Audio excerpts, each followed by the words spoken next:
परमाराध्य सदगुरु महाराज का प्रवचन महर्षि में ही सत्संग सुधा सागर से। कबीर चाले हाट को कहे न कोई पतियाए, 5 टके का 2 पटा 7 टके को जाए। यह कथा प्रसिद्ध है। कबीर साहब इतने संतुष्ट थे कि वे थोड़े में गुजर करने वाले थे और आध्यात्मिकता के शिखर पर चढ़े हुए थे। यह संस्कार, यह संस्कृति अपने देश की है। वे आजाद क्यों थे? इसलिए कि सांसारिक पदार्थों की आसक्ति उन्हें नहीं थी। ऐसा नहीं कि घर में खर्च वर्च नहीं देते, चलाते थे, या कि घर के से अलग रहते थे। अकर्मी में कर्मी और कर्मी में अकर्मी रहो। कर्म करो किंतु उसके फल में आसक्ति मत रखो। यह कर्म में अकर्म है और चुपचाप बैठा है। अब बाहर में कुछ नहीं करता और भीतर में कर्म करता है, यह अकर्म में कर्म है, यह पाखंड है। किंतु बाहर में कुछ नहीं करे और भीतर से ईश्वर भजन करे तो यह उत्तम है। लोकमान बाल गंगाधर तिलक ने कहा है कि यदि कोई माँ बाप को मारता है और दूसरा कोई देखता है, कुछ बोलता नहीं है, तो मारने वाला तो विकर्म निषिद्ध कर्म करता ही है, साथ ही साथ वह देखने वाला अकर्मी होते हुए भी उसके साथ वह देखने वाला अकर्मी होते हुए उसके दुष्ट कर्म का भागी बनता है। विकर्म का अर्थ निषिद्ध कर्म है। महात्मा गांधी जी तथा रामानुजाचार्य ने भी बताया है।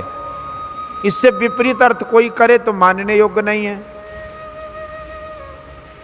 आजादी स्वतंत्रता तभी पूरी होती है जब विषय भोगों से हृदय को छुड़ा कर रखा जाता है। विषय भोगों में आसक्त रहने से हानि ही हानि होती है। आप संसारिक कामों को भी करें किंतु अनासक्त होकर, तो यही हमारे यहाँ की सांस्कृतिक शिक्षा है। परमात्मा जीवात्मा से कभी नहीं बिछुड़ता। कबीर साहब को इसका पूरा ज्ञान था। इसलिए वे कहते हैं कि न पल बिछुड़े पिया हमसे, न हम बिछुड़े पियारे से। अंत में उन्होंने कहा कि ईश्वर और अपने में से दुई का भाव मिटाओ। यह केवल विचार द्वारा नहीं होता है, प्रत्यक्षता से होता है। जानत तुम्हें होई जाई।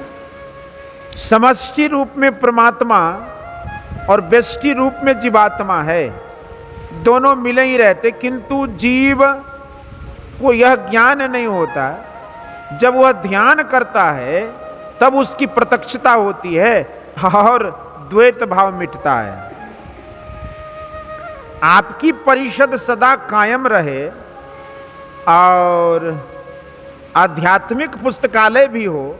यूं तो आपके महाविद्यालय में पुस्तकालय होगा ही, पुस्तकों के द्वारा तो ज्ञानार्जन होगा ही, साथ ही इसको अपने मस्तिष्क में भी रखें। हमारे प्यारे विद्यार्थी गण भी अध्यात्म ज्ञान को अपने मस्तिष्क में रखें। आपस में जो पदार्थ उल्टे उल्टे होते हैं तो उनके गुण भी उल्टे उल्टे होते हैं। अपरिमित तत्व एक ही हो सकता, 2 नहीं। जहाँ 2 ससीम मिलेंगे वही दोनों ससीम हो जाएंगे। यदि कहें कि एक दूसरे में व्यापक है तो यह भी ठीक नहीं है, क्योंकि यदि वह जिसमें व्यापक है उसके कण कण में भी व्यापक है, तब कहेंगे कि परमाणु भी उसी तत्व से निर्मित है। यदि आप कहें कि परमाणु छोड़कर व्यापक है, तब कहेंगे कि वहाँ पर असीम व्यापक कहाँ हुआ, वहीं ससीम हो जाएगा। अद्वैतवाद पर भी ऐसा प्रश्न है कि जिसका उत्तर चुप्पी है। श्री राम और वशिष्ठ का संवाद योग वासिष्ठ में पढ़कर देखिए।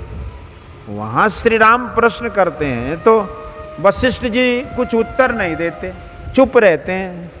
श्री राम पूछते हैं गुरुदेव आप रुष्ट तो नहीं हो गए? वशिष्ठ जी कहते हैं कि इसका उत्तर ही चुप है। यथार्थ व्यवहार में अद्वैत कभी सिद्ध नहीं हो सकता। सिद्धांत में अद्वैत रहता है, शरीर ज्ञान में अद्वैत नहीं होता, आत्मज्ञान में अद्वैत होता है। सिद्धांत सुनाने के लिए अद्वैत होता है। ससीम जगत में रहते हुए किसी को कल्याण नहीं, इसका उल्टा असीम है, उसका गुण कल्याणमय होना चाहिए। इसलिए ईश्वर की भक्ति करनी चाहिए। ईश्वर की भक्ति करने की क्या आवश्यकता है? एक कहानी है कि राजा जंगल शिकार खेलने गया। उन्होंने एक मुनि बालक को देखा जो बहुत सुंदर था। राजा ने उस बालक से कहा कि तुम मेरे साथ चलो, तुम वहां अच्छा अच्छा खाना, अच्छा अच्छा पहनना और अच्छे महल में रहना। वह मुनि बालक बड़ा ज्ञानी था। उसने कहा कि मुझे अच्छे अच्छे खाना खिलाओ, तुम मत खाओ, मुझे अच्छे अच्छे कपड़े पहनाओ, तुम मत पहनो, और मैं सोऊंगा और तुम जगकर मेरी पहरा करो। राजा ने कहा ऐसा नहीं होगा, मैं जैसा खाऊंगा तुमको भी वैसा खिलाऊंगा, मैं सोऊंगा तो मेरी रक्षा पहरेदार करेगा, वैसे ही तुम सोओगे तो तुम्हारी रक्षा पहरेदार करेगा। मुनि बालक ने कहा कि मुझे ऐसा मालिक नहीं चाहिए, मेरा मालिक ऐसा है कि मुझे खिलाता है, स्वयं बिना खाए रहता है, मुझे कपड़ा पहनाता, स्वयं कुछ नहीं पहनता, मैं सोता हूं और वह जग कर पहरा करता है। ऐसे मालिक को छोड़कर तुम्हारे साथ मैं क्यों जाऊं? ईश्वर को न कुछ खाने की, न पहनने की, न कोई ऐसी चीज की आवश्यकता है, तब उसकी सेवा कैसे कीजिएगा? तब कहेंगे कि भगवान ने कहा है कि भक्तों के जल पत्र फूल को मैं ग्रहण करता हूं। क्या इसको आप नहीं मानते? मैं मानता हूं, किंतु वह चीज उन्हीं की है और उन्हीं को देते हैं जिसकी उनकी कोई आवश्यकता नहीं है। हम गौ पालन करते हैं, घी दूध मालपुआ भगवान को चढ़ाते हैं और कहते हैं कि हम चढ़ाते हैं। सब किया हुआ भगवान का है। उपर्युक्त बाह्य पूजा का सार यह है कि उसके द्वारा भक्त अपना भाव भगवान को अर्पण करता है। इसके अतिरिक्त और प्रकार की भी भक्ति है। भक्त को भगवंत के दर्शन की जरूरत है, कुछ लेना देना नहीं। भक्त पूजा करता है, ध्यान करता है और उसको पहचानता है तो कहता है कि भगवान सदा से हमको अपनाए हुए हैं। किंतु भक्त जब नहीं भी जानता है तब भी भगवान उसको अपनाए हुए रहते हैं। भगवान से बाहर कोई जा कहाँ सकता है? गंगा सेवन करने में लोग गंगा जल पान करते हैं, गंगा किनारे में टहलते हैं और कहते हैं कि गंगा सेवन करते हैं, औषधि सेवन करते हैं और रोग मुक्त होते हैं। औषधि और गंगा के सेवन की जरूरत आपको ही है, किंतु उनको आपके सेवन की जरूरत नहीं है। उसी तरह ईश्वर को अपनी भक्ति करवाने की कोई आवश्यकता नहीं है, भक्त अपने लिए करता है। ईश्वर इंद्रिय गम्य नहीं, आत्म गम्य है। इसलिए ऐसा यत्न हो कि इंद्रियों से छूटना हो सके। इंद्रियों से छूटने के लिए यत्न करते हुए जो अंतर चलता है वो ईश्वर की भक्ति करता है। जैसे कोई गंगा स्नान के लिए जैसे जैसे पैर आगे बढ़ाता है वैसे वैसे गंगा की भक्ति होती है। गंगा किनारे पहुंचकर गंगा जी का दर्शन करता है, उसके वायुमंडल में रहकर उसका जल पान कर उसमें स्नान करके गंगा जी की पूरी सेवा होती है। उसी तरह ईश्वर की ओर चलते चलते ईश्वर का दर्शन करके उसके प्रभाव उसमें रहकर भक्ति पूरी होती है। रामचरितमानस में नवदा भक्ति बताई गई है। प्रथम भक्ति संतन कर संगा, दूसरे रतिमम कथा प्रसंगा, गुरुपद पंकज सेवा, तीसरी भक्ति अमान, चौथी भक्ति मम गुण गना, करे कपट तज ज्ञान, मंत्र जाप मम दृढ़ विश्वासा, पंचम भजन सुवेद प्रकाशा। वर्णित भक्तियों में मन लगाना ही प्रधान है। मन नहीं लगाने से भक्ति नहीं होती है। पांचवी भक्ति तक सरल है। उसके बाद छठी भक्ति है छठदमशील विरति बहु कर्मा निरत निरंतर सज्जन धर्मा। दमशील कहते हैं इंद्रिय निग्रह के स्वभाव वाले को। जानना चाहिए कि इंद्रियां चलायमान कैसे होती हैं। जागृत में विषयों की ओर इंद्रियां चलती हैं, स्वप्न में बाह्य प्रत्यक्ष विषयों की ओर नहीं चलती हैं। मन की धारा इंद्रियों तक रहने से इंद्रियां विषयों की ओर होती हैं। स्वप्न में बाह्य इंद्रियों से मन की धारा सिमटती है, तब इंद्रियां बाह्य विषयों में नहीं जाती, इंद्रियों में मन की धारा जाती है। इसका केंद्र कहां है? आज्ञा चक्र में है। आज्ञा चक्र के नीचे 5 चक्र और हैं। आज्ञा चक्र छठा चक्र है। इसके मध्य में शिवनेत्र है। शिवनेत्र में मन का वासा है। ब्रह्मोपनिषद में लिखा है, नेत्रस्थं जागृतं विद्यात् कंठे स्वप्नम समाविशेत सुसुप्तम हृदयस्थं तो तुर्यं मूर्धनि संस्थितम। जीव का वासा जागृत में नेत्र में, स्वप्न में कंठ में, सुसुप्ति में हृदय में और तुर्यावस्था में मस्तक में होता है। यदि आंख में वासा नहीं रहे तो हम कुछ नहीं देख सकते। आंख से देखते भी हैं और इंद्रियों से काम भी करते हैं।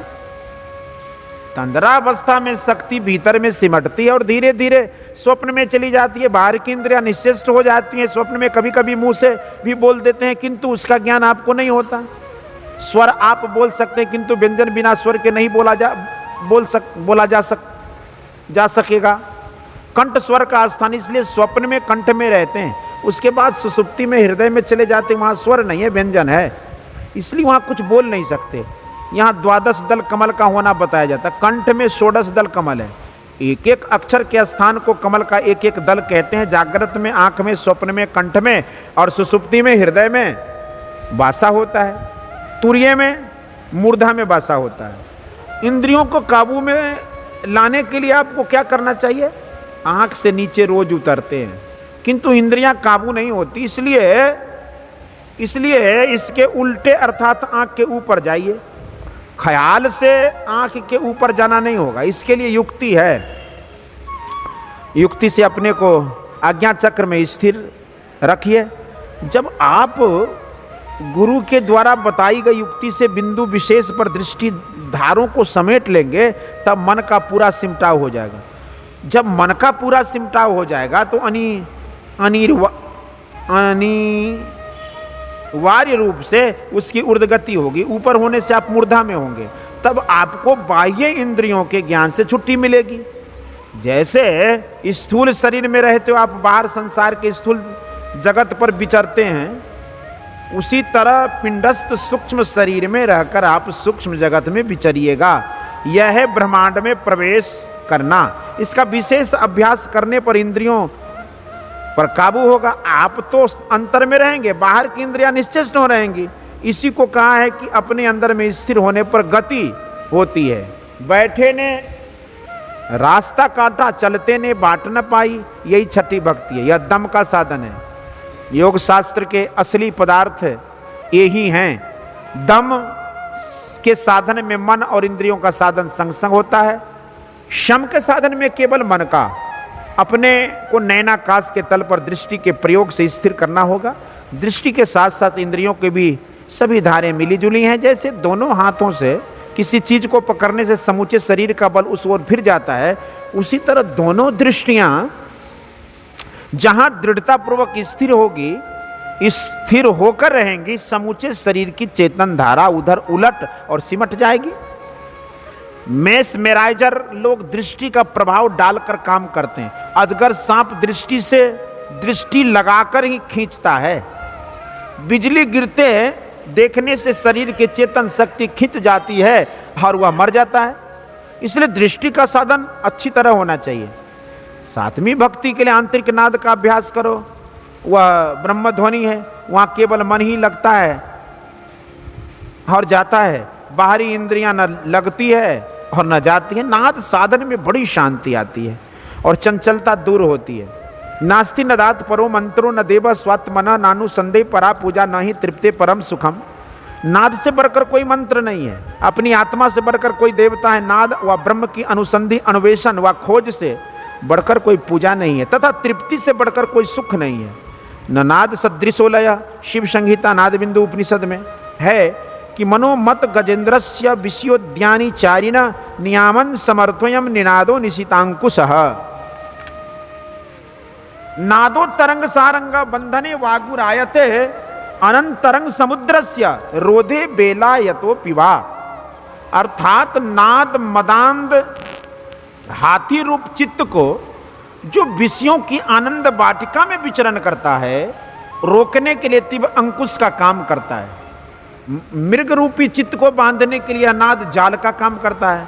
समुद्र तरंग रूपी चित्त के लिए नाद तट का काम करता है। नाद की बड़ी तारीफ है। संतों ने नाद साधन पर बड़ा जोर दिया है, किंतु नाद साधन तब किया जाता है जब भीतर में प्रवेश करने का अभ्यास कुछ न कुछ हो। नाद साधन को शब्द साधन भी कहते हैं। इसमें केवल वृत्ति लगाकर रहते हैं, यही शम का साधन है। कितने कहते हैं कि नवधा भक्ति में शम नहीं है, सम है। सम का अर्थ समता होता है। बिना शम साधन के समता नहीं हो सकती। समत्व को योग कहते हैं। समत्व समाधि में प्राप्त होता है। गीता में कहा है जहां मनोनिग्रह नहीं है वहां समत्व कैसे हो सकता है। नादानुसंधान से मन का पूरा सिमटाव होगा। इतना सिमटाव होगा कि मन ही नहीं रहेगा, केवल निर्मल सुरत रहेगी। वही उस नाद को सुनेगी। उस शब्द को पकड़ने से या उससे पकड़ा जाने पर वह उस ओर खिंच जाएगा, जैसे लोहा जो चुंबक से पकड़ा जाता है, चुंबक के केंद्र में खिंच जाता है। चुंबक से लोहे को छुड़ाया भी जा सकता है, किंतु उस नाद से चेतन आत्मा के पकड़े जाने पर उसको कोई छुड़ा नहीं सकता। वज्रघात होने पर भी नहीं छूट सकता। इसलिए कहा है कि सोवत जागत उठत बैठत टुक विहीन नहीं तारा, और झिनझिन जंतर निस्दिन बाजे जम जालिम पचिहारा। यही भक्ति है। उसके बाद 8वीं और 9वीं भक्ति तो उसके गुण हो जाते हैं। साधन तो नादानुसंधान तक है। निर्गुण नाम भजन से ही वहां तक पहुंचा जाता है। मुंह कान और मन सगुण है। इसके निर्गुण नाद ग्रहण नहीं हो सकता। इससे पहले सगुण नाम को जपते हैं, फिर निर्गुण नाद को ग्रहण करते हैं। आप जप कीजिए, पूजा कीजिए, किंतु मन उसी ओर रहे। पूजा पाठ मन को एक और करने के लिए है। बाहरी पूजा जब भी ऐसी चीज नहीं है कि आध्यात्मिकता में उसकी कोई आवश्यकता नहीं। जप, प्रार्थना, स्तुति, प्रेयर सब कुछ कीजिए। मन की एकाग्रता के लिए कीजिए। मन की एकाग्रता के लिए प्राणायाम की भी उपादेयता मानी जाती है, और यह बिना प्राणायाम के भी हो सकती है। प्राणायाम में कुछ विघ्न भी है, उसको छोड़कर केवल ध्यान कीजिए तो कोई हानि नहीं। कबीर साहब ने कहा कि पास ही बसत हजूर, तू चढ़त खजूर है। संस्कृति अच्छी होनी चाहिए। अच्छी संस्कृति के लिए झूठ, चोरी, नशा, हिंसा और व्यभिचार नहीं करो। प्यारे विद्यार्थियों, विद्या सीखो। पास या परीक्षोत्तीर्ण होना क्या है? जो विद्या पढ़ेगा पास उसका गुलाम है। कितने लोग साधु के पास जाते हैं कि पास करा दो। यदि आपकी योग्यता पास की नहीं है तो साधु भी तो इंसाफ करता है, वह कैसे आपको पास करावेगा? इसलिए मन से पढ़िए, अच्छे मन से पढ़िए, आपके अच्छे मकसद पूरे हों, यही मैं चाहता हूं। बोलिए श्री सद्गुरु महाराज की जय। यह प्रवचन वैशाली जिला अंतर्गत श्री राजनारायण महाविद्यालय हाजीपुर में दिनांक 1/10/1956 ईस्वी को उद्घाटन भाषण के रूप में प्रातःकालीन सत्संग के अवसर पर हुआ था। बोलिए श्री सद्गुरु महाराज की जय।